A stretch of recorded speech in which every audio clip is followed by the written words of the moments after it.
आज के क्लास में हम लोग क्लास 9th की हिंदी के काव्य खंड के पाठ 1 रैदास के पद पाठ को पढ़ेंगे। तो चलिए इसे स्टार्ट करते हैं।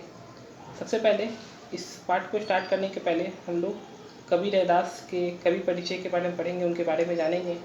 तो कवि रैदास का जन्म जो है वो 1388 में वाराणसी में हुआ था। वाराणसी इसका वर्तमान नाम है, पहले इसका नाम बनारस था।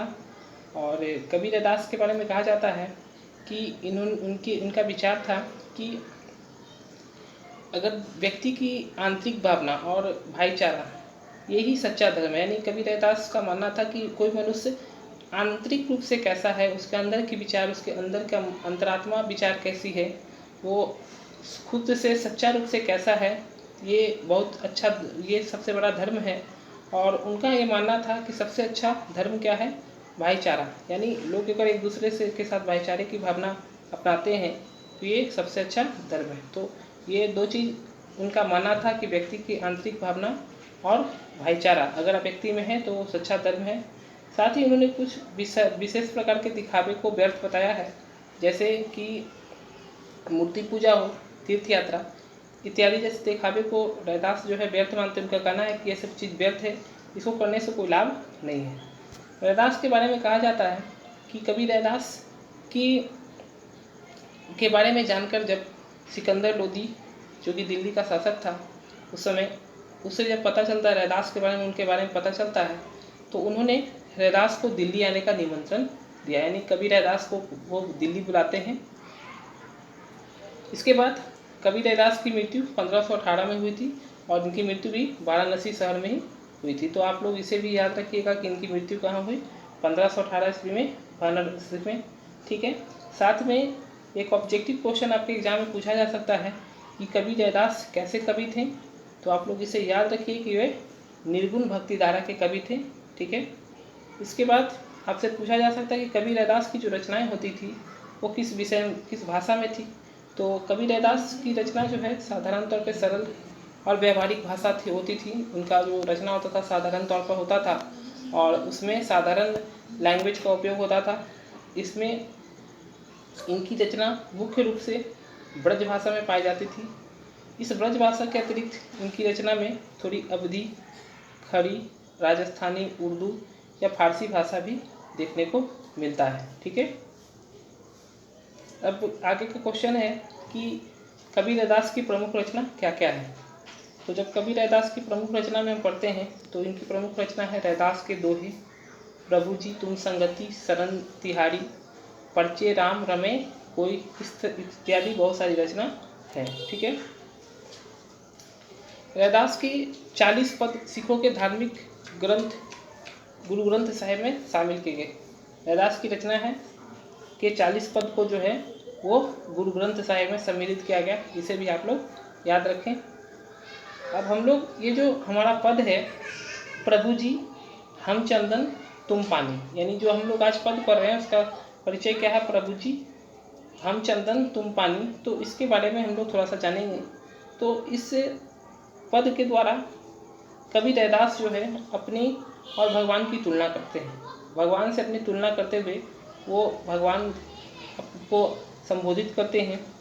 साथ ही इन्होंने बताया है कि हम भगवान को मंदिर, मस्जिद या अलग अलग स्थानों पर खोजते हैं, जबकि भगवान जो है वो हर जगह पर विद्यमान है, वो हर जगह पे है, हर काल पे, हर समय, हर जगह पे भगवान जो है मौजूद है। तो हमें किसी विशेष जगह पर भगवान को खोजने जाने की कोई आवश्यकता नहीं है। अब चलते हैं हम लोग कविता जो पद है इसकी पंक्ति को पढ़ेंगे। जैसा मैंने आपको पहले बताया कि हमारा पद है प्रभु जी तुम चंदन हम पानी।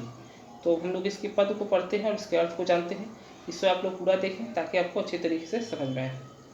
अब कैसे छूटे राम नाम रट लागी, प्रभु जी तुम चंदन हम पानी, जाकी अंग अंग बास समानी। तो इसका अर्थ बताते हुए कवि कहते हैं कि हे ईश्वर, मैं आपका और मेरा नाता कैसे टूट सकता है।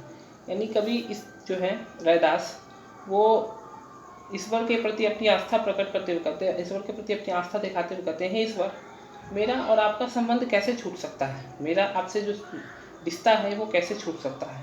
और इसको समझाते हुए कभी कहते हैं कि हे ईश्वर, आप क्या हैं, आप चंदन हैं और मैं क्या हूँ, पानी। जब चंदन में पानी मिलता है तो वो पूरी तरीके से क्या होता है, सुगंधित हो जाता है।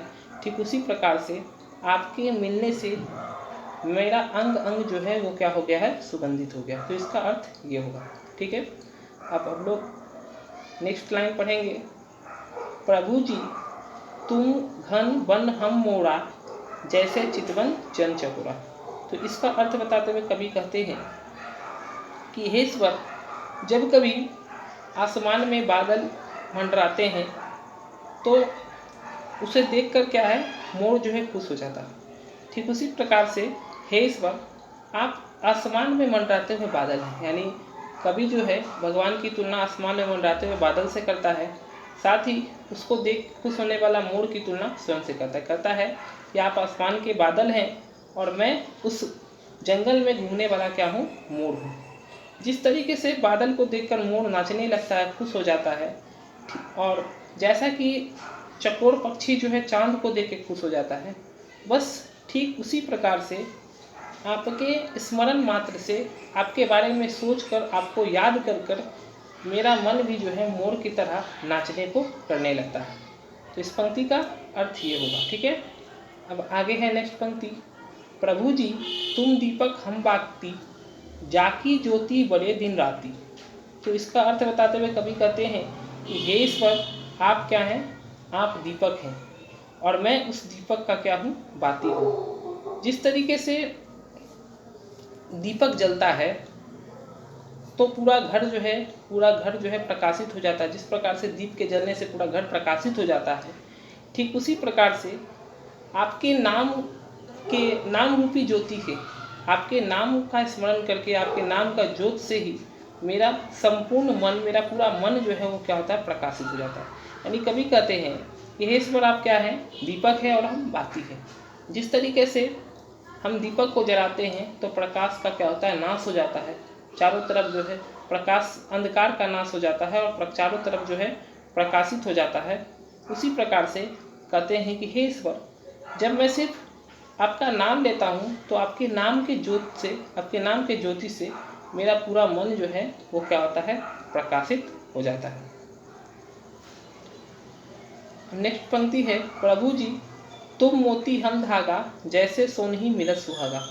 तो इस पंक्ति का अर्थ बताते हुए कवि कहते हैं हे ईश्वर, आप मोती हैं। कवि जो है वो ईश्वर की तुलना किससे करते हैं, मोती से, और कहते हैं हे ईश्वर, आप कौन हैं, मोती हैं और मैं उस मोती में लगने वाला क्या हूँ, धागा हूँ। यानी जब मोती का माला होता है तो कवि कहते हैं कि मैं उस मोती के माला का क्या हूँ, धागा हूँ। ठीक है, मैं जो हूँ आप में समाया हुआ हूँ और आप में समाकर मेरा अस्तित्व जो है वो क्या हो गया, समाप्त हो गया।